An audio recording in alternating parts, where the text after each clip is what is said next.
One of the big highlights of the Modi government has been the web of highways and expressways. And the man who has been on that mission for the last 11 years is senior BJP leader and Union Minister Nitin Gadkari. He is right here with us on NDTV. Mr. Gadkari, thank you for your time. And I'm going to begin with one of the issues which has the entire country curious. What are these flying buses and taxis that you're talking about, sir?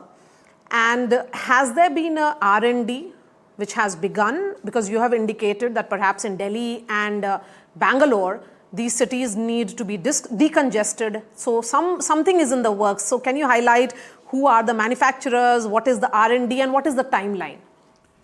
Actually, the most important problem in our country is the pollution.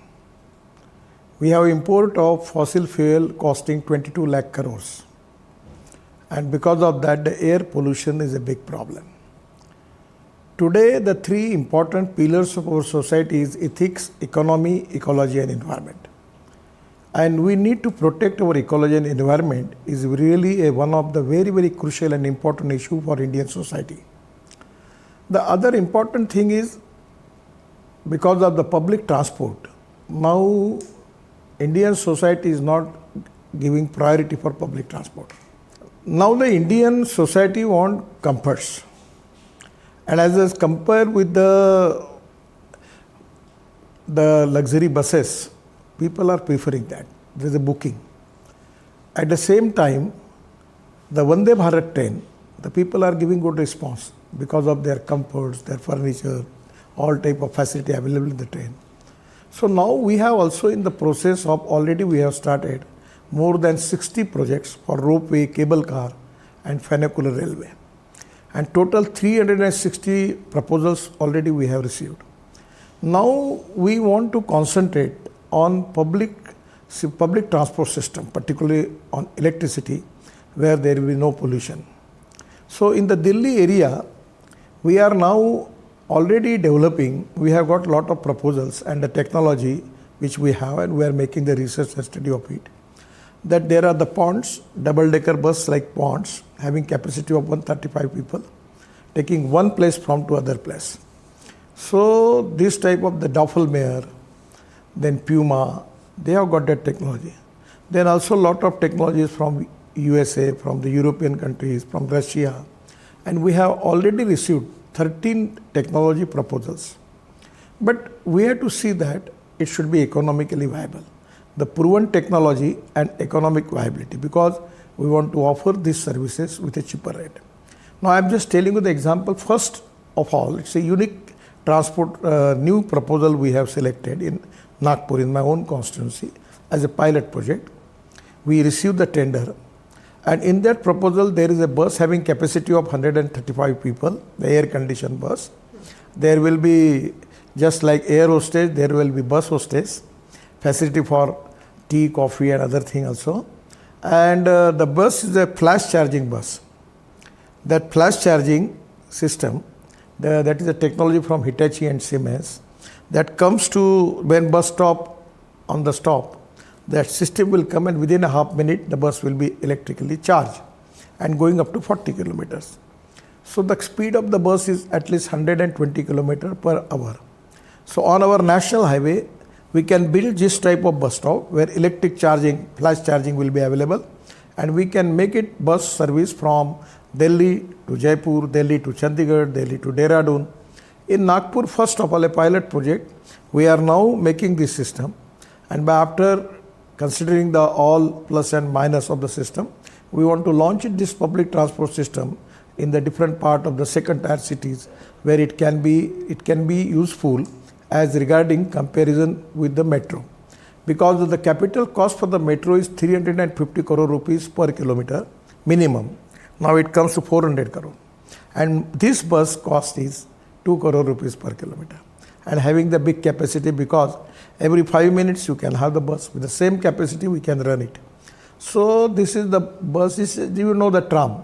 On the same principle there will be rubber tire and the flash charging system will be there. But how will it really help decongest, say, a Bangalore or a Delhi? The majority people, actually they are using their car. And one person is only using one car.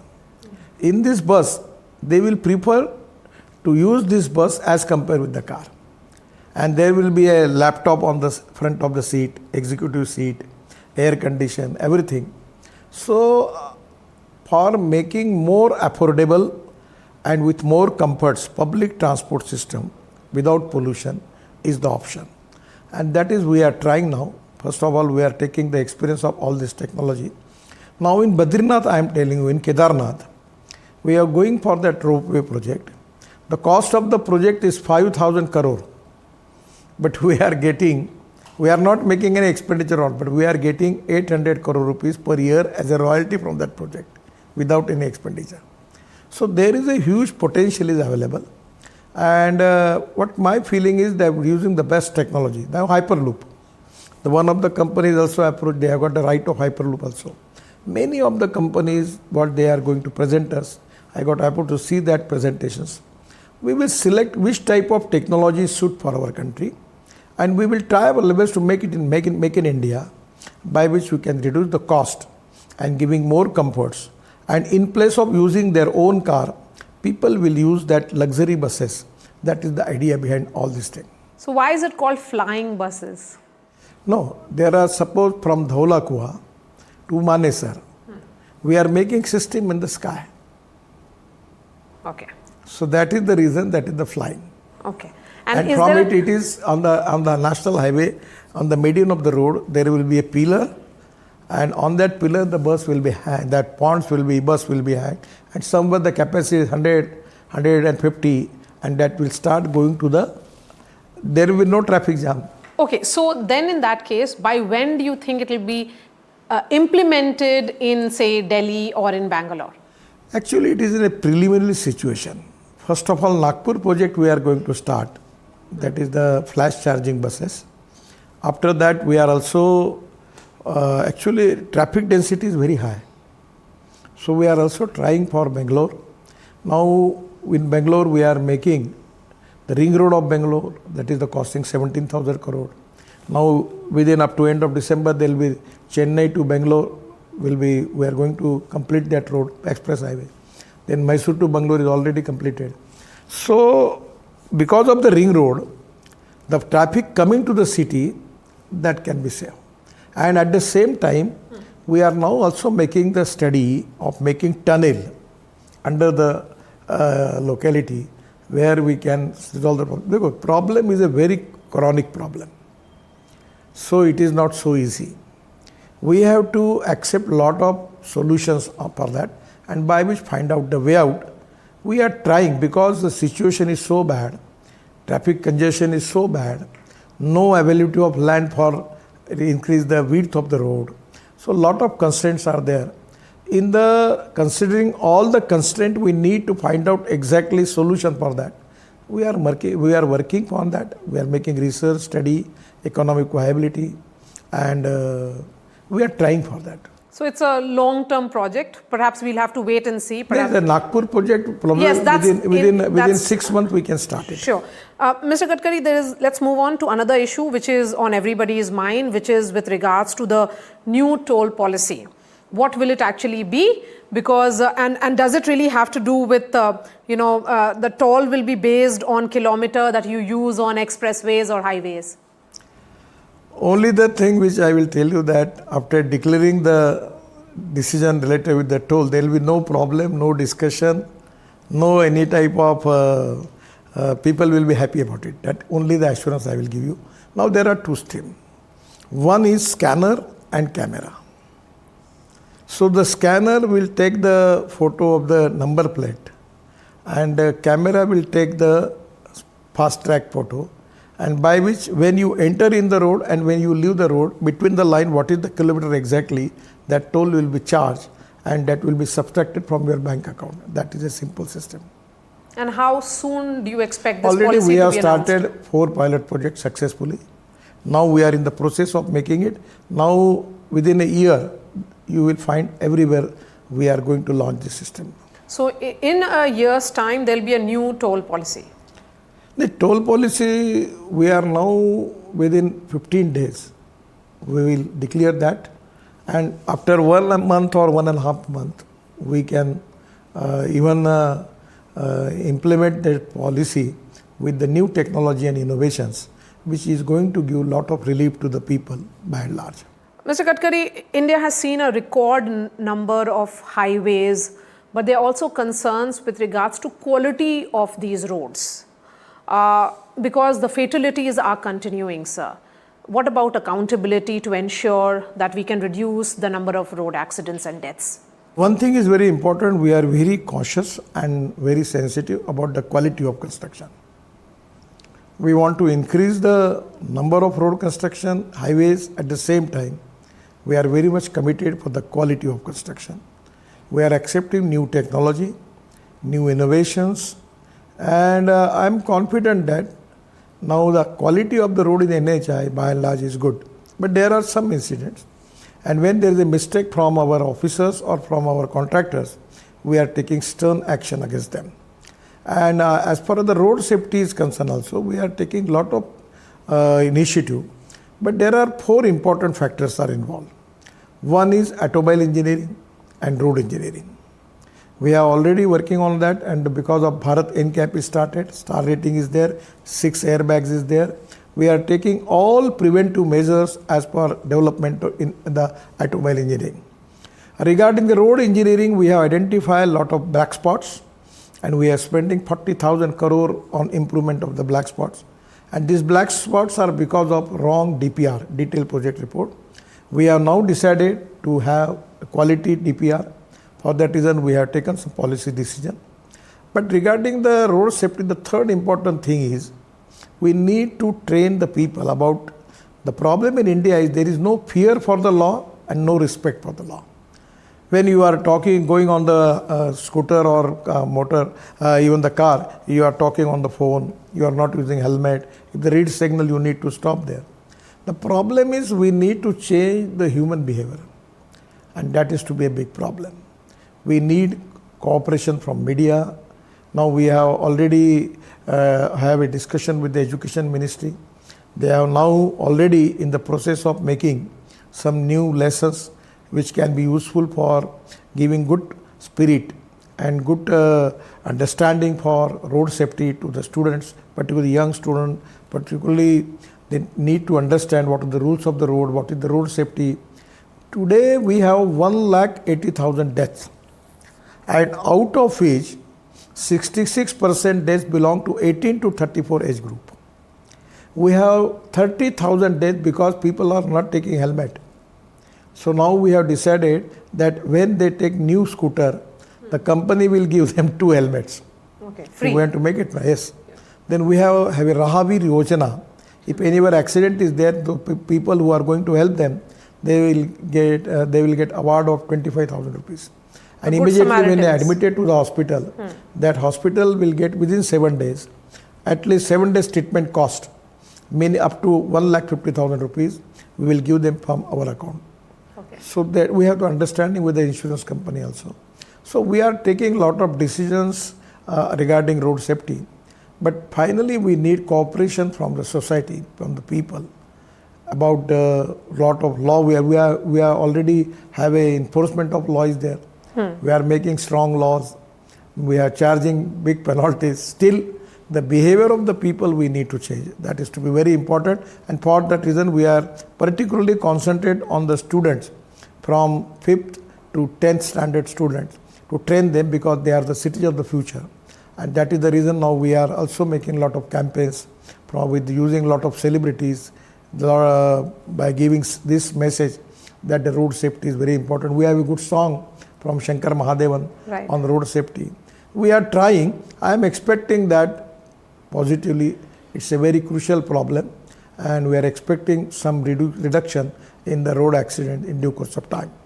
Mr. Gadkari, this is your favorite idea, the electric vehicle. You and your ministry have heavily promoted green mobility and ethanol-based fuel. But the overall adoption of electric vehicle remains a huge challenge. People are not really accepting it as much. Do you think it has to do with perhaps the large-scale EV charging networks which are still missing from national highways? I am very sorry. This is not the fact. Today there is 40%, 50% rise in the sale of electric buses, electric cars, electric scooters, and auto rickshaw, even e-rickshaw also. And now people are preferring electric. Now the car is charging for 400 kilometers. As per the detailed survey from the companies, the one scooter in city area, they are only running 24 to 26 kilometer per day. And a scooter is charged for 125 kilometers. So at the night, going to house, they can charge it. There is no problem about it. Even in a car also, it is maximum 80 kilometers a day. And the car is charged for 300 kilometers. There is no problem. The problem is when you are taken electric car from Mumbai to Delhi, then there is a problem. So in NHI, in our roadside amenities, we are developing 670 charging stations. So I feel that this is not a problem. It is very popular now, and now people are taking CNG cars, people are taking electric cars, people are taking flex engine car, where 100% ethanol we are using in place of petrol. And that I have got the car, with that car is having electric charging, by which they are 60% of the car is running on electric and 40% of the ethanol. So cost is coming approximately 25 rupees per liter as a petrol. So are you a satisfied man after managing your ministry, running your ministry for so many years, that you have achieved everything that you set out for? No. That is not the thing. It's a work in progress. Even many things for the country. I always feel that there is no limit for any ambition, anything which you need to work for the country. There is no end. We are the fastest growing economy in the world. Our dream of Prime Minister to make Indian economy of $5 trillion. And for that purpose, we need to develop good infrastructure. I'm giving a good example. Today, we have got the report from IIT Kanpur and IIT Chennai and IIM Bangalore. And in the report, they stated that the logistic cost in India was 16%. Now, in the European country, it is 12%. In China, it is 8%. But because of good roads, good infrastructure, now that cost is reduced by 4 to 6%. It is accepted by the report. Means it comes to 10%. I am very much confident within a year, it will be less than 9%, come to 9%, single digit. And that is going to increase our export 2 times. So this type of the economy, the way in which our economy is going to develop, to create more jobs, to have more export, to reduce the import, it is to be a great thing for the country. Under leadership of Prime Minister Modi ji, I am very much confident that we fulfill the expectation of the people of India. And the way in which we are doing, every time we resolve the issue, again we are making new roads, making green express highway, making tunnels, then making ropeway, cable car, everything, every time technology is changed. So it is a continuous process. There is no end to anything. And when you give something to the people, the expectation of the people also is increased. So that is to be a continuous process. So this burden of expectations is making you work harder? No, I don't have any burden. I always feel that the politics is an instrument of socio-economic reform. I have my limitations. I don't have any capability that I can resolve all the problems. But whatever the capability which I have, I will try my level best to do something for the people of this country, for the society. And that is my responsibility, that is my conviction. I am trying my level best to fulfill that dream, which is expectation of the people of our society, of our country. I am trying for that. Mr. Gadkari, a couple of political questions now, and one of the big decisions which has been taken by your government is the caste census. Of course, the political opposition of yours is claiming credit for it, that it was the demand of the principal opposition for so many years, and it has been finally achieved that you acted under pressure. What do you think will be the impact of caste census, particularly in the upcoming elections? And I'm going to begin with Bihar, which goes to polls in a few months from now. In politics particularly, sometimes you need to have the decisions as far as the expectation of people by and large. By considering that, it is to be very important for you to take the decisions. I feel that this decision is going to helpful to BJP and NDA in Bihar, and we will get really a good victory we are expecting in Bihar. But sir, overall the impact of caste in Indian politics, and of course, the sense is that this can have an impact also in the private sector. What next after caste census is the question. Actually, my conviction that greatness of any person is not depending upon his caste, creed, sex, religion and language. It is related with his qualities, and that is to be the philosophy which is a part of conviction to my party. So we are never thinking on the line of caste, religion, creed and sex.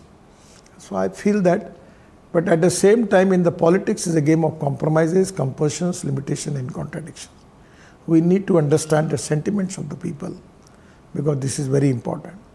But as far as the philosophy of our party is concerned, we don't want to discriminate anybody on the basis of caste, creed, sex and language. But Mr. Gadkari, you are someone who's seen as a leader who has cross-party acceptability and an administrative focus. Someone who has seen several winters in politics. Do you get the sense that Indian politics is also becoming very shrill? Every time politics is going to change. Generations are going to change. The people expectations are going to change. It is the art of leadership. They need the faith of the people and with the positivity. And the politics of development, I feel that this is the politics of development is the politics of 21st century. And the credibility and commitment for the development is very important. To make India economically strong, to make India as far as defense point of view, make it strong, to make India strong in agriculture, in the industrial sector, to make Indian economy strong in the whole world. And that is to be the great mission for we as a political party, BJP, under the leadership of Modi ji, we are giving highest priority for that. And that is to be most important thing that people have more expectation. At the same time, they recognize and respect whatever the development of 11 years of our regime under leadership of Modi ji, people are accepting that. That is to be a great thing for all of us. And sir, the kind of criticism that came in from the opposition, particularly Rahul Gandhi with regards to Operation Sindoor and the ceasefire. He says it is Narendra surrender. And this is coming at a time when multi-party delegations which were sent by your government to various countries has returned, but Rahul Gandhi is not stopping. He is continuing to take that jibe at the Prime Minister. Actually, anything which is in the national interest, it is very important for the political party and the leaders. We should not politicalize that. This is the time that we need to unite it against the terrorist organization and the enemy countries like Pakistan. So we are expecting that a support from all type of leaders belongs to different political party. But some of the people are politicizing it. It is unfortunate. It's not good. My last question to you, and this is to former BJP president. As we wait for the new BJP president, when is it likely? It's an important question to a wrong person. You should ask this question to Nadda ji and he will give the answer for that. Mr. Gadkari, pleasure speaking to you, sir. But I'm going to ask you again that question, that after having spent so many years in the government, are you a satisfied man that you have achieved all that you wanted, or do you think it's a long list of achievements that you still hope for? There is a long list of achievement and there is a long list of pending agenda. Whatever the politics may be, whatever the opportunity to me, I want to work more for the people, for the country, and that is my mission. So politics is an instrument of socio-economic reform and national reconstruction. I am doing my level best. I am a small person. Whatever possible for me, I will try to do for this country. That is exactly the thinking of nationalism is a part of our conviction, and we are all working for that. Mr. Gadkari, thank you so much for speaking to NDTV. Thank you.